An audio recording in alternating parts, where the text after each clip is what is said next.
भोजपुरी में बोली कि हिंदी में? भोजपुरी में। तो हमारे नाम है प्रशांत किशोर। अरे वह सब आइल बनी जा, सब आदमी इतना दूर दूर से आप लोग आए हैं इस सोच के वह सब आइल बनी जा कि कोनो एगो नया नेता आइल बाड़न जेकर नाम है प्रशांत किशोर। नया दल बनल बा, वो दल के नाम है जनसुराज। और ए भाई अब हल्ला मत करो, वो दल का नाम है जनसुराज। ओकर चुनाव चिन्ह स्कूल के बस्ता। और नेताजी अहन कहियन की सब आदमी मिल के स्कूल के बस्ता पर बटन दबाई जा, तब हमनी के जीवन सुधरी। तो भैया ये सब बात एजा ना होई। रउआ 2-3 घंटा से यह सोच के बैठल बानी कि नेताजी कहियन कि भैया स्कूल के बस्ता पर बटन दबावो जा तब जीवन सुधरी। तो ये बात यहाँ नहीं होगा। हम वोट नहीं मांगते हैं, ये वोट मांगने का अभियान नहीं है। हम नाली गली भी नहीं बनवाते हैं, राशन कार्ड भी ना दिलवाई, राउर कोनो मदद भी हम ना करो। ना वोट मांगी और ना राउर मदद करीला। वोट काहे ना मांगी पहले ही समझ ली। अरे भाई वोट मांगने वाला तो हर 1-2 बरिस पर आपके यहाँ कोई ना कोई आता ही है। जे आई लिए कहलस कि हमरा के वोट दे दो, हम आई न तो तहार सब काम हो जाई। यह सुन सुन के रउआ और हम सब आदमी मिल के 40-45 बरिस से हमनी के वोट देले जाता नहीं जा। पहले आदमी कांग्रेस के राज बनैलस, फिर 15 बरस गरीब के बेटा रउआ लालू जी के राजा बनैली। अभी 20 बरिस से नीतीश बाबू कुर्सी पर बैठल बाड़न। दिल्ली में आपने हमने मोदी जी को भी जिता के देख लिया। भगवान में रोहतास में आपके गांव में आपका और आपके बच्चों का जीवन नहीं सुधरा। तब आई बड़न कोनो प्रशांत किशोर रउआ हमार बात सुनब आ हमरा पर भरोसा करके हमरा के वोट दे। तो एकर का गारंटी बा कि जीतला के बाद हम रउआ संगे धोखा ना करो? ए भाई वोट से पहले तो सब बढ़िया बतियावेला, वोट के बाद आपके साथ गला काटता है। इसीलिए हम वोट नहीं मांगते हैं। लेकिन अभी 15-20 मिनट में आपको एक रास्ता बताएंगे, गरीबी बदहाली से निकलने का रास्ता। अगर वो रास्ता रुआ सीख ली ही तो फिर जेकरा के मन होके ओकरा के वोट दे दी। ये पहला ऐसा कार्यक्रम है जहां नेता खड़ा होके कह रहा है वोट जिसको देना है दे दीजिए। लेकिन अभी जो रास्ता बताएंगे वैसे वोट दीजिएगा। तो और कुछ हो या ना हो, आपके लिए, आपके बच्चों के लिए, इसी भभुआ में, यही कैमूर बिहार में आपके और आपके बच्चों के लिए बढ़िया पढ़ाई और रोजगार का व्यवस्था निश्चित तौर पर होगा। और अगर ना होके तो नेताजी के ना, मुखिया विधायक सांसद का नहीं, अपना बेटा अपना भाई प्रशांत किशोर का गला पकड़िएगा। तब भाषण हो गई खत्म, भाषण खत्म हो गया। अब 15 मिनट में हमनी के सीखल जाई कि अपना गरीबी बदहाली से कैसे निकले के बाद। हमरा बात पर भरोसा नहीं करे के। अरे भाई हमारे बात पर भरोसा नहीं करना है। अपने आंख के सामने अभी देखिए कि आपके बिहार के गरीबी बदहाली का कारण क्या है और इससे निकलने का रास्ता, उपाय क्या है। अभी 15 मिनट में हम रउआ से 3 गो सवाल पूछो। अपना अपना जगह से हर आदमी को खाली जोर से हाँ या ना बोलना है। अभी आपको अपने आंख के सामने दिखेगा जादू कि और बदहाली के परेशानी के कारण क्या बा, एकरा से निकले के रास्ता, उपाय का बा। जवाब देते समय हर आदमी को हाथ उठाना है। हाथ काहे उठावे के बाद? ए भाई हनुमान जी के तरह हथवे में सब दम बा, जौन रउआ भुला गई बानी। इसी हाथ से जिसका बटन आप दबा दीजिएगा वहीं से राजा पैदा हो जाएगा। इसलिए अब सारे लोग, जितना लोग इस मैदान में जुटे हैं, सब आदमी अभी बेना हकल बंद करी। बात आपस में कोई नहीं करेगा, कोई ताली नहीं बजाएगा, कोई नारा नहीं लगेगा, बेना भी नहीं के हाके के।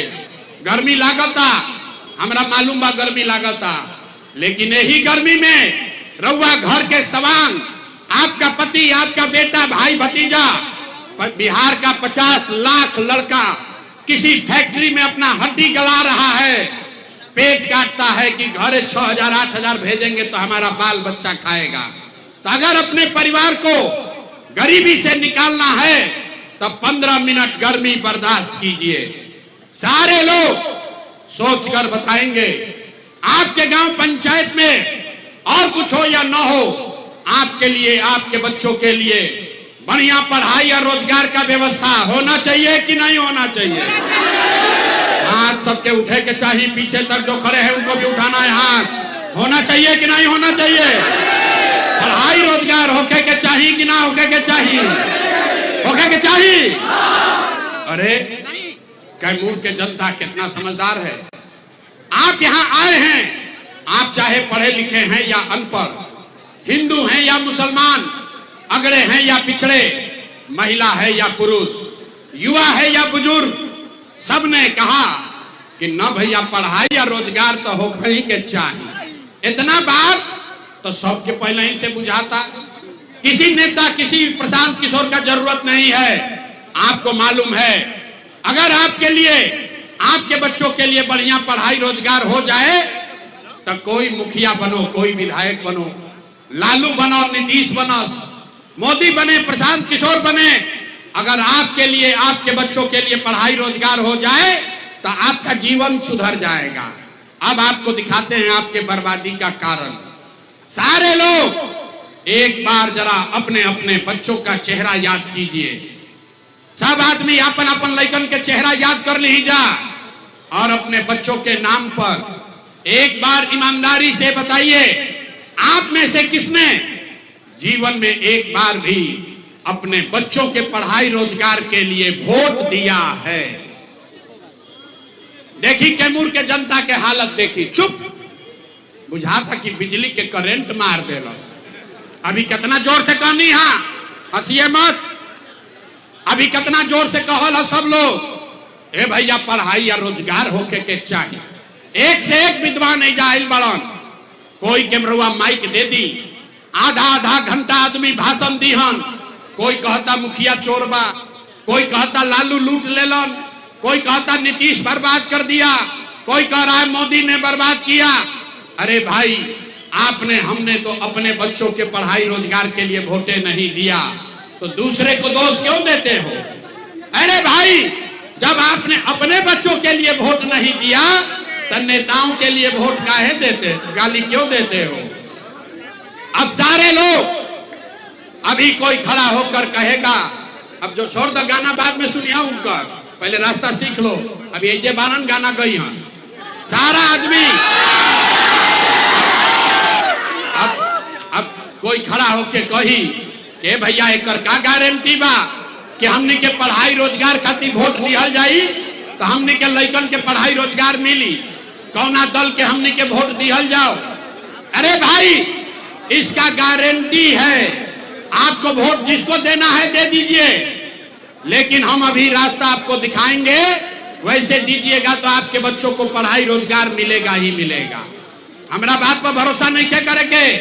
अब जादू देखिए 2 मिनट में अपना आंख के सामने। सारे लोग दूसरे सवाल का जवाब दीजिए। आज तक रउआ जकरा के वोट देनी, जिस नेता को भी आपने वोट दिया, उन नेताओं ने आपका और आपके बच्चों का काम किया है कि नहीं किया है? नहीं किया है तो हाथ हिला के बोली, किया है कि नहीं किया है? सबके हाथ उठावे के बारे, भाई हाथ उठा कर बोलो, किया है कि नहीं किया है? नेता लोग आपका काम किए हैं कि नहीं किए हैं? नहीं किए हैं ना, नहीं खंजा कैले ना। अब पलटिएगा मत, अब पलटे के नहीं थे, अब पलटे के नहीं थे। अब जादू देखो, अब जादू देखिए। हम गिनवाना शुरू करते हैं, सही बात बोले तो सबको हाथ उठा के जोर से हाँ बोलना है, गलत बोले तो ना बोल दीजिएगा, बात खत्म होगा। आपको दिखेगा कि आपके बच्चे को पढ़ाई रोजगार कैसे मिलेगा। पूरा बिहार में, कैमूर, रोहतास में, यहाँ आए बहुत सारे लोगों ने 5 किलो अनाज के लालच में मोदी जी को, भाजपा को वोट दिया है, तो बिहार में चाहे जितना चोरी भ्रष्टाचार बा, 1 किलो चोरी करके 4 किलो अनाज यहाँ के गरीब को मिल रहा है कि नहीं मिल रहा है? हाथ उठा के बोले के बाद 4 किलो अनाज मिलता कि नहीं मिला? आपने हमने वोट दिया हिंदू मुसलमान बनके, सारा हिंदू लोग बोले, ए भैया हमनी के दशा कुछ हो, पहले अयोध्या में राम जी के मंदिर बने के चाहिए। तो भैया आपके गांव में नाली गली नहीं बना, स्कूल अस्पताल नहीं हुआ, कैमूर में फैक्ट्री नहीं लगी, आपको इंदिरा आवास नहीं मिला, लेकिन आपके वोट से अयोध्या में राम जी का मंदिर बना है कि नहीं बना है? हाथ उठाकर बोलिए, मंदिर बना है कि नहीं बना है? आपने हमने वोट दिया, कई लोगों ने नीतीश कुमार के, लोग कहल मोदी के वोट ना दे, लालू के ना दे, हम तो नीतीश के वोट दे। हमने के बिहार में बिजली पानी सड़क चाहिए, तो नीतीश के बिहार में इसी भ्रष्टाचार वाले राज्य में बिजली का बिल 1000 आए चाहे 2000, घरे घरे बिजली आया है कि नहीं आया है? अरे हथवा उठाकर बोलो, बिजली का बिल, बिजली आया है कि नहीं आया है? आपने हमने वोट दिया जाति के नाम पर, अपना जात के नेता को। बिहार में आदमी कहेला जी ही चाहे मर जाई, अपना जाते वाला के वोट दे। तो आपके जात के नेता ने आपके बच्चों के पढ़ाई रोजगार का बात नहीं किया, लेकिन जाति का बात और जाति का जनगणना गिनती कराया है कि नहीं कराया है? हाथ उठाकर बोलिए, जाति के जनगणना भइल बा कि नहीं के भाई? तो 2 बार हिलाने पर काहे बोला तनी, एक बार में बोलो। आपने हमने वोट दिया सिलेंडर के लालच में मोदी जी को। लोग कहल कि अब सिलेंडर पर खाना बनावल जाई, तो सिलेंडर के दाम 1000 हो कि 1200, घरे घरे सिलेंडर बटाई बा कि नहीं के बटाई? आपने हमने वोट दिया मोदी का भाषण सुन के कि मोदी ने गुजरात में बड़ा विकास किया है। तो भैया मोदी गुजरात में तो विकास करत रन, पूरा देश का पैसा ले जाकर मोदी गुजरात के गांव गांव में फैक्ट्री लगा रहे हैं, और पूरे बिहार से, कैमूर रोहतास से आपके हमारे बच्चे गुजरात में जाकर नौकरी मजदूरी कर रहे हैं कि नहीं कर रहे हैं? ए भाई, तो कौना बात पर वोट देनी जाकी नाम मिलो? अरे भाई, आपने अपने बच्चों के नाम पर कहा ये भैया जीवन में आज तक अपना लड़कन के पढ़ाई रोजगार खातिर वोट ना देनी, यही जादू दिखाने आए हैं। वोट नहीं मांगते हैं, यही जादू दिखाते हैं। बोगे बबूल तो आम कहां से खाओगे? वोट दोगे 5 किलो अनाज के लिए, तो रोजगार कहां से मिलेगा? आपने पहले बोल रहे हैं बीच में ताली मत बजाओ, नेता नहीं है कि ताली बजाने से खुश होंगे। आपने 5 किलो अनाज के लिए वोट दिया, अनाज आपको मिल रहा है। आपने मंदिर के लिए वोट दिया, अयोध्या में मंदिर बन गया। आपने बिजली के लिए वोट दिया, आपके घर घर में बिजली आ गई। आपने जाति के लिए वोट दिया, जात का चर्चा गिनती हो गया। आपने सिलेंडर के लिए वोट दिया, घर घर सिलेंडर बंट गया। आपने गुजरात के विकास के लिए वोट दिया, गुजरात के गांव गांव में फैक्ट्री लग गई। आपने अपने बच्चों के पढ़ाई रोजगार के लिए वोट नहीं दिया, इसीलिए पूरा बिहार का बच्चा अनपढ़ और मजदूर बन गया। यही बात बताने आए, वोट ना मांगी, कोई मीठा बात नहीं बोलते हैं। आपको ये जगाने आए हैं, आपको सिखाने आए हैं। यही जाके गाँवे गाँव कहतनी रउआ जातनी 5 दिन बाबा धाम, और हाथ पैर फूल जाता। हम 3 बरस पैदल चले, 5000 गांव में गए। एक के बात बताते हैं, लोग के हाथ जोड़ता नहीं, हाथ जोड़ के एक के बात बतावता नहीं। अरे मेरे भाई, अगर आप अपना और अपने बच्चों का चिंता नहीं करोगे तो दुनिया में कोई नेता, कोई दल आपके बच्चों का चिंता नहीं करेगा। काहे करी भाई? जब रउआ अपन लड़का के चिंते नहीं थे, तो लालू, नीतीश, मोदी, प्रशांत किशोर राव लड़का के चिंता काहे करियो? अभी आपसे अब अंतिम सवाल पूछेंगे, उसके बाद गरीबी से निकलने का एक मंत्र सिखाएंगे। सारा लोग अंतिम सवाल का जवाब दीजिए। और कुछ हो या ना हो, आपको अपने बच्चों का चिंता है या नहीं है? हाथवा उठाए रखो, हाथ उठाकर बताइए, अरे अपने बच्चों का चिंता है कि नहीं है? है। पूरा का पूरा भगवान का आदमी झूठ बोल रहा, सारे लोग झूठ बोल रहे हो। हम आपको बताते हैं, कौनो नेता के दम नहीं थे कि आकर आपके गांव में कहे कि आप झूठ बोल रहे हैं। हम आपको दिखाते हैं, आप सारा आदमी झूठ बोल रहा। आपने कहा कि भैया हमको हमारे बच्चों की चिंता है। मेरे भाई, अभी हम आए हैं आपके शहर में, रास्ता में आते हुए अगर 100 बच्चे मिले, 100 को बच्चा अगर भेटैलन, आपके गांव समाज का 100 बच्चा मिला, आधा से ज्यादा आपके बच्चों के शरीर पर शुद्ध कपड़ा नहीं है। अभी चलिए किसी गांव में, ज्यादातर गांव में आपके छोटे बच्चों के पैर में इस बरसात में 50 रुपया का हवाई चप्पल भी नहीं है। लोग से पूछो तो नहीं, अरे भाई अपना लड़का के का हाल कैले बड़ो, कम से कम एगो चप्पल काहे नहीं खरीद। लोग कहता है भैया इतना गरीब हैं, इतना बदहाली बा, इतना गरीबी बा, कहां से लड़कन के पढ़ाई, कैसे खिलाई, कैसे आगे बढ़ाई। तो मेरे भाई, जिन नेताओं ने आपको और आपके बच्चों को इतना बदहाल बना दिया कि आपके बच्चे के शरीर पर कपड़ा नहीं, पैर में चप्पल नहीं, आपके बच्चे के लिए खाने के लिए बढ़िया भरपेट भोजन नहीं, आपका बच्चा बीमार पड़ता है तो दवा डॉक्टर अस्पताल नहीं, वही नेता अभी 3 महीना के बाद अहम वोट मांगे तो जितना लोग यहाँ हाथ उठाए थे, ज्यादातर आदमी जाति के नाम पर हिंदू मुसलमान का नारा लगाकर 500 रुपया के लालच में मुर्गा भात खा के 2 पाउच पी के लालू के डर से मोदी और मोदी के डर से लालू का नारा लगाकर अपने ही हाथ से उसी नेता को राजा बनाओगे। और यहाँ कहता है कि बच्चे के लिए बड़ा चिंता है।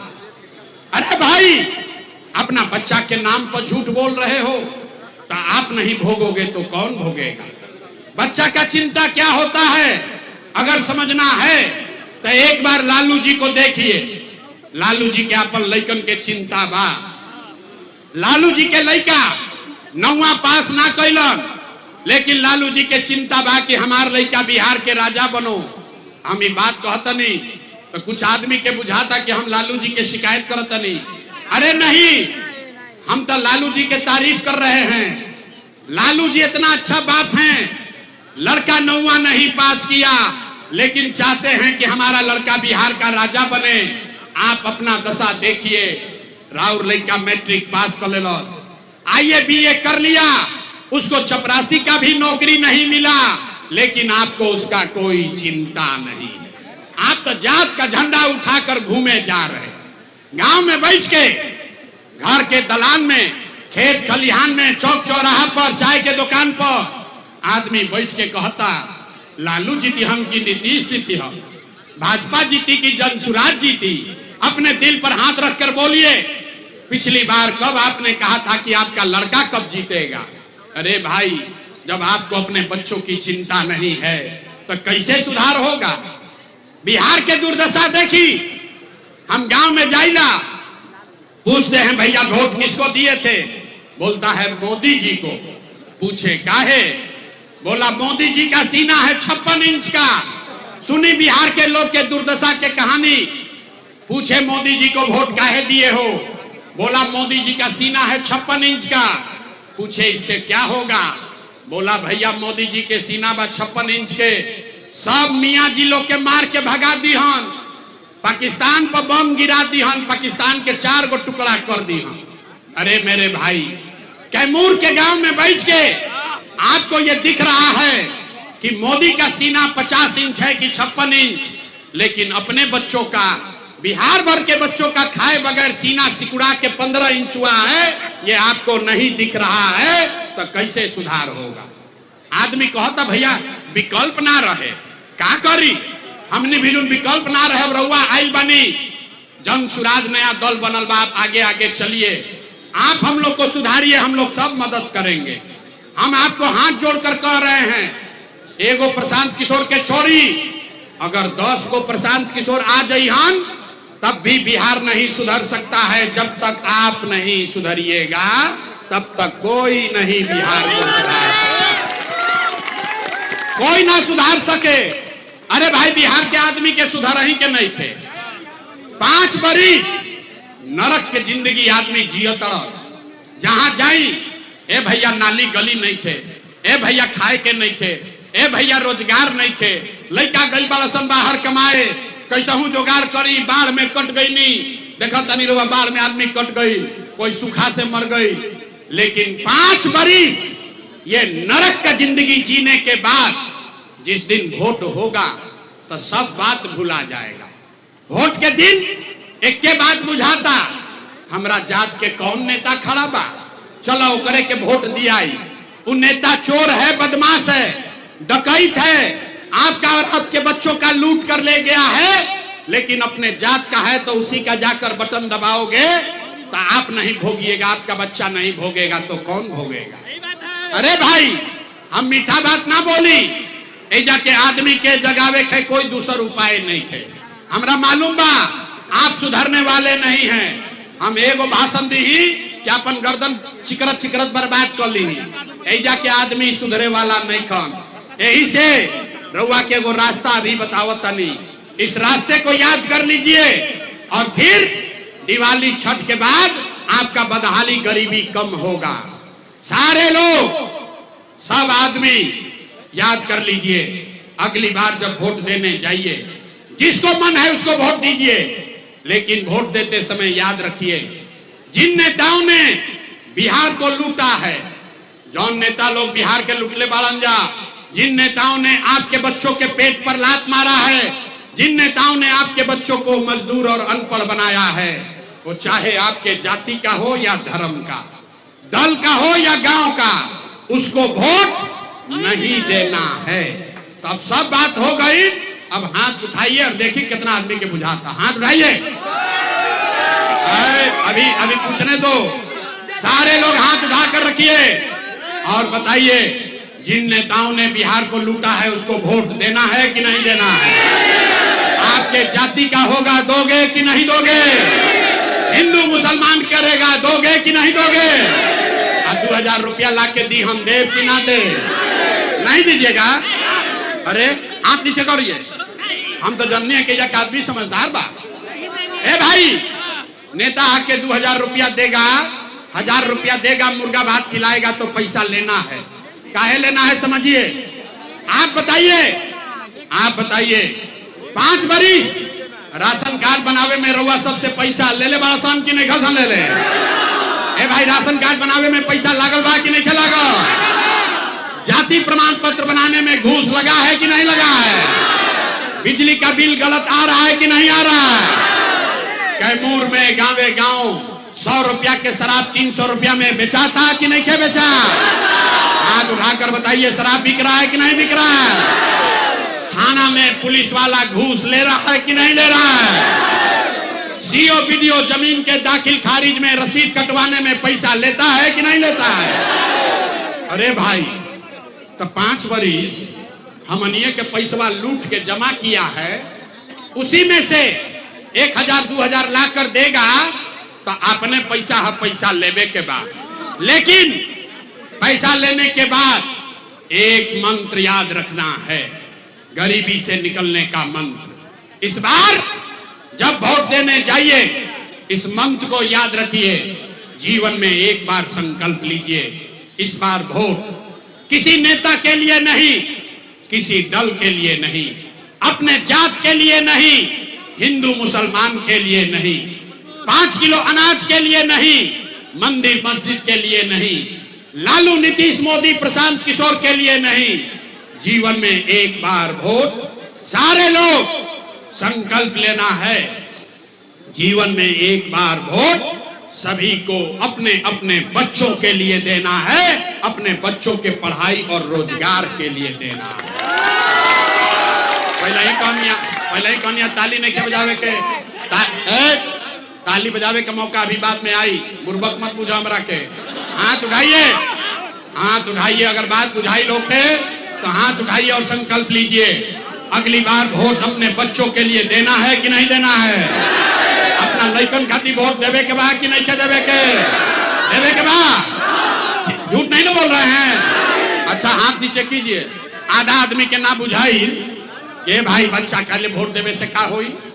अभी मैदान से निकलब तो आधा आदमी बतियाई ए भाई कहला हम बच्चा खातिर वोट देवे से एकरा से का होई? तो देखी जादू नंबर 2 की क्या हुई। आपने मोदी का चेहरा देखकर वोट दिया तो चाय बेचे वाला मोदी देश के राजा हो गईलन।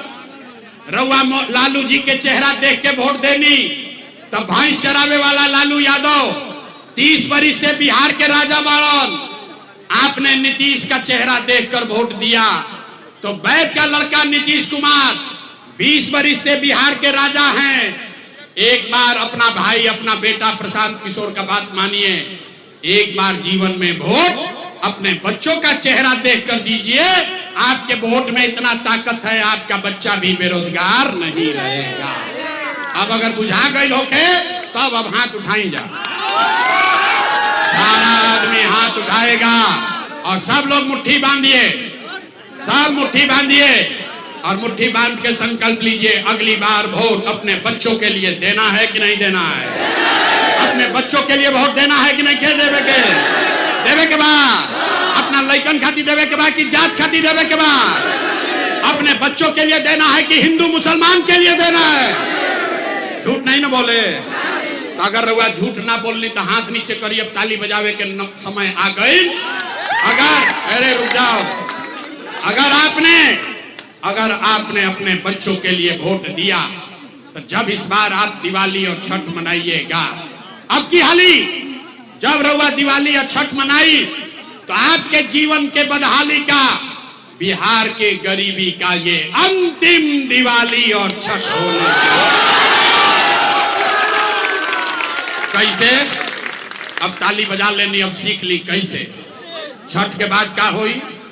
छठ के बाद अगर आपने अपने बच्चों के लिए वोट दिया, जब ये जनता का राज बनेगा तो छठ के बाद साल भर के अंदर, सब लोग याद कर लीजिए, साल भर के अंदर नाली गली बनी चाहे न मत बनी, स्कूल अस्पताल जब सुधरी तब सुधरी, लेकिन साल भर के अंदर जितना राउर घर के सवांग गई बारन बाहर मजदूरी करे, जो बच्चे आपके पढ़ लिख कर यहाँ बेरोजगार बैठे हैं उसको सरकारी नौकरी मिले या न मिले, लेकिन सभी के लिए कम से कम 10 से 12 हजार रुपया के रोजी रोजगार के व्यवस्था ये बिहार में कर दिया।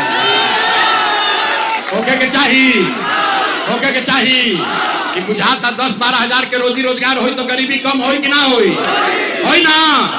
सब लोग तैयार बा?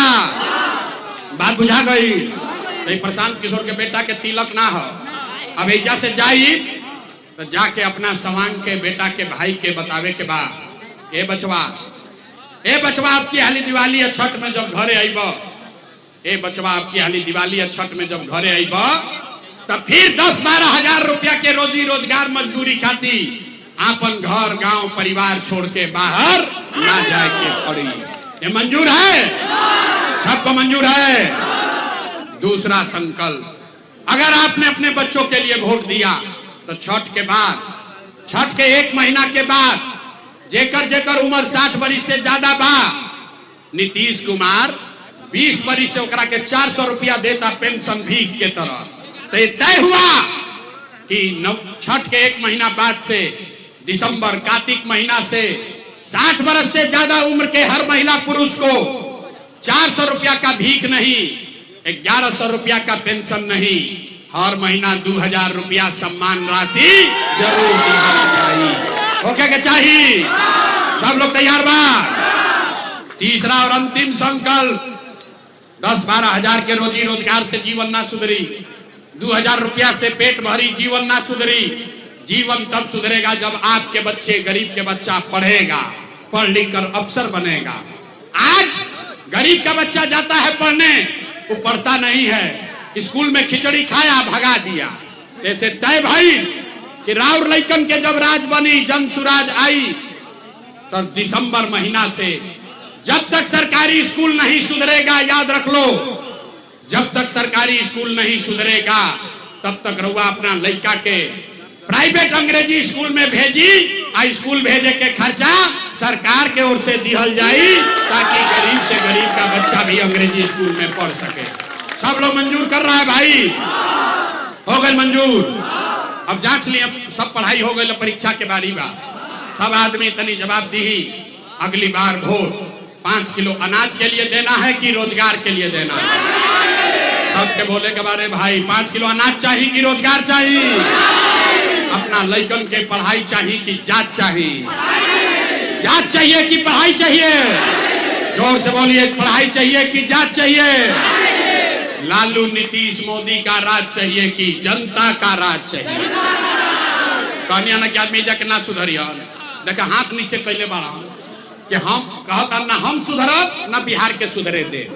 अरे भाई, लालू बोलना है लालू बोलिए, नीतीश मोदी बोलना है नीतीश बोलिए। डरिए मत, झूठ बोलिएगा लेकिन पकड़ लेंगे।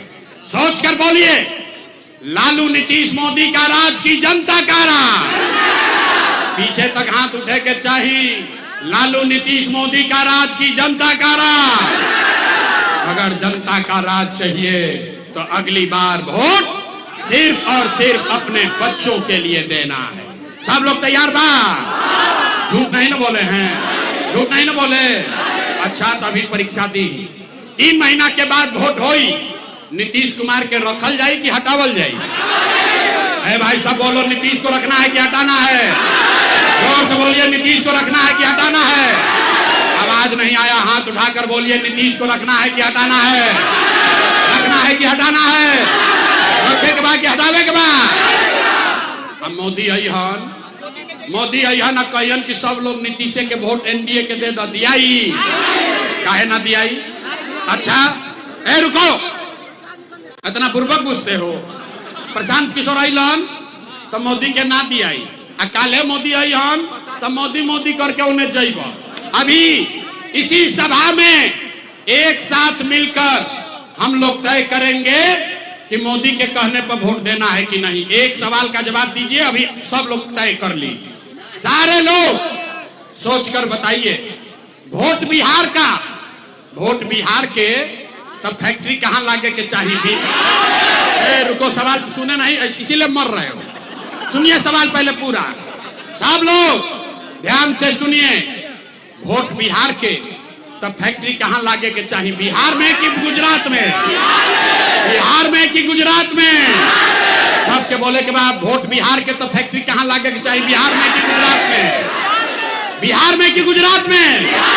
बिहार में कि गुजरात में? बिहार में कि गुजरात में? अच्छा, तब हाथ नीचे करो, अभी कलई खुली। जितना आदमी मोदी के वोट देले बारन, जितने लोग मोदी के भक्त लोग बैठे हैं, सब आदमी अपना अपना बच्चा के नाम पर बोलिए, पिछला 15 वर्ष में मोदी ने फैक्ट्री कहां लगाया? बिहार में कि गुजरात में? देखो, जे मोदी के वोट दिले बा छुपाई बा, डर के मारे बोली तो क्या बोली? अरे भाई बोला, अपने बच्चों के नाम पर बोलो, 15 वर्ष में मोदी ने फैक्ट्री कहां लगाया? बिहार में कि गुजरात में? जोर से बोलिए, बिहार में कि गुजरात में? छुपाई से ना हो, मुंह खोले के पड़ी।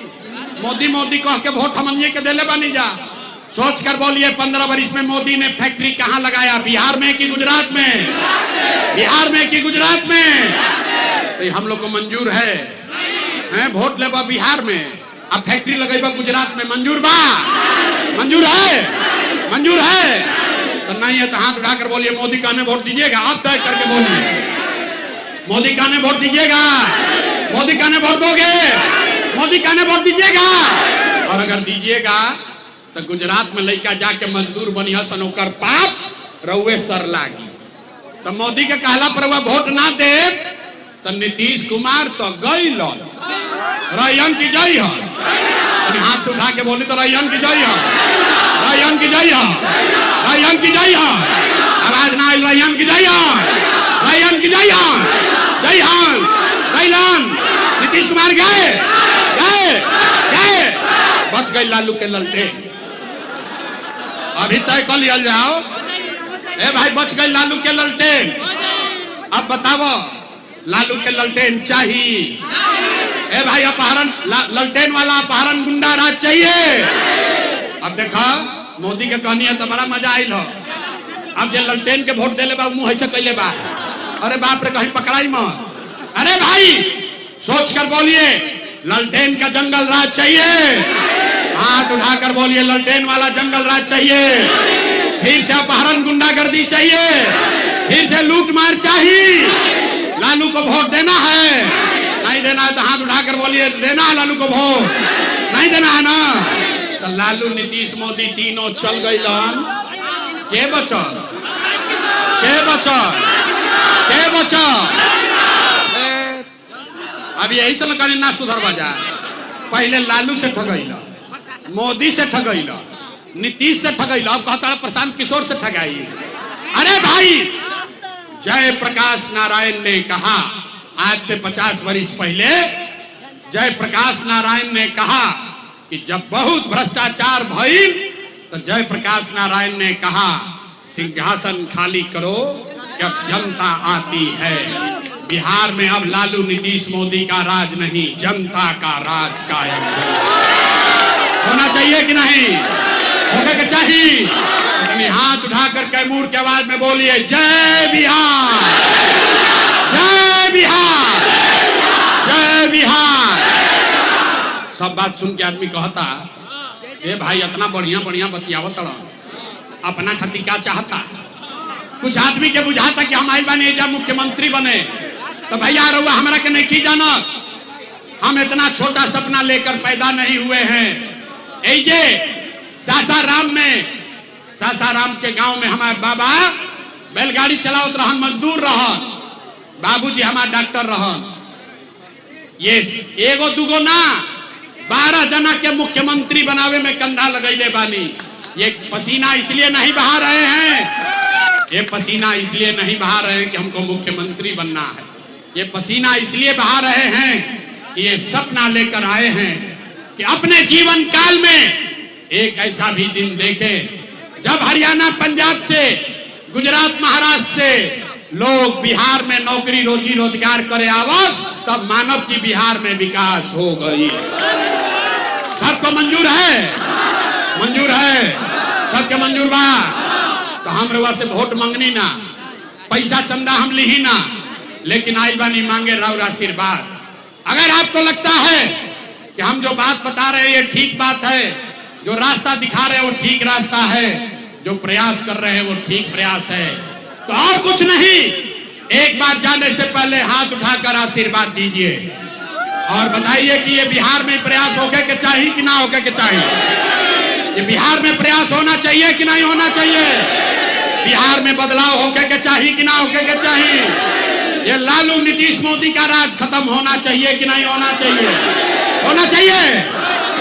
अभी होके के चाहिए कि 5 वर्ष के बाद? अभी की 5 वर्ष के बाद? 25 में कि 30 में? सोच कर बोलिए हाथ उठाकर, 25 में कि 30 में?